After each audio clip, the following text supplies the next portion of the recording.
It's something hungry fellas and their families can really sink their teeth into. The Dude Diet Dinner Time, a follow-up to the cult classic, The Dude Diet Cookbook. Author and recipe developer Serena Wolf shares how her cleanish take on dude food is a welcome mealtime makeover.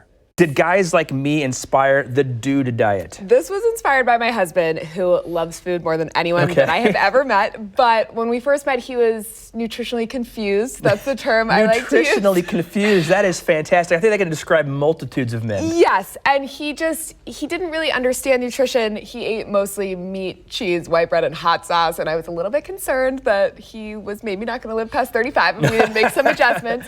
But he really, really loves flavorful food, and I didn't want him to have to make any sacrifices, so I just started revamping all of his favorite comfort foods. So I'm talking like chicken fingers, lasagna, meatballs, all of these things that everybody loves, and just working in some leaner meats, more whole grains, more vegetables in a non-scary way, and making healthy eating really fun. Okay, so the Dude Diet then isn't just for dudes, it's for everyone. Tell us why anybody can use the Dude Diet recipes here. What's great is it's really just for people who may not want to count calories or give up whole food groups or restrict themselves in any way, but just want to eat a little bit healthier. And the great thing is that dudes' palates and children's palates are very similar. So it's a great book for families. Does it have the macaroni and cheese recipe? It does. Okay, it does. That's all I needed to know.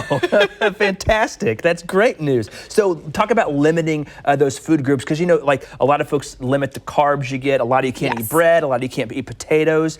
So these all include still our favorite comfort they foods. They do, and you're not going to notice that there are some healthier swaps in there. The truth is if you are following a special diet because you have allergies or because that works for you, they're easily adaptable. But I think a lot of us in the long term aren't willing to make those huge sacrifices because it's really hard to stick to. And I'm not sure any of us are going to be 85 and like, I'm keto, you know? I don't really want that loaf of bread right now. It's really just about balance. What are some of those swaps that you mentioned that are, maybe if we don't just jump right into this, or we're not jumping right into keto, what are some easy swaps that we can do in our normal diet? It's really easy. I don't want to say sneak in vegetables, but it really is easy to work in vegetables into something like a casserole. You know, you can work in bell peppers and spinach and all of these things that you're not actually going to notice that they're there. Or if you're making that mac and cheese that you mentioned, you could use a cauliflower puree instead of bechamel, and you're not going to taste the cauliflower because you're going to add all these other flavors to it.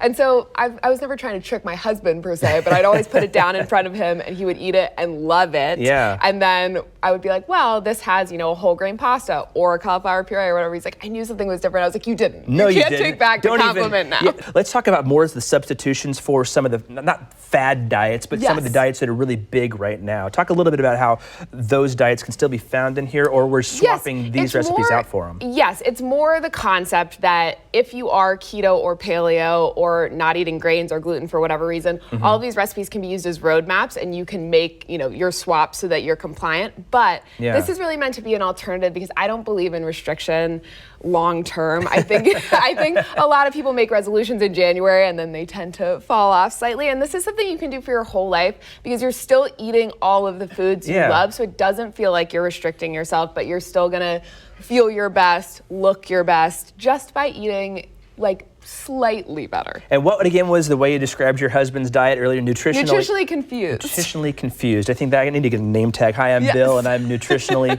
confused. Well, that cookbook right here, it's loaded with great recipes. And fun fact about Serena, her dad is Dick Wolf, the award-winning executive producer behind the Law & Order show franchises, as well as the CBS drama FBI and the hot spin-off series FBI Most Wanted.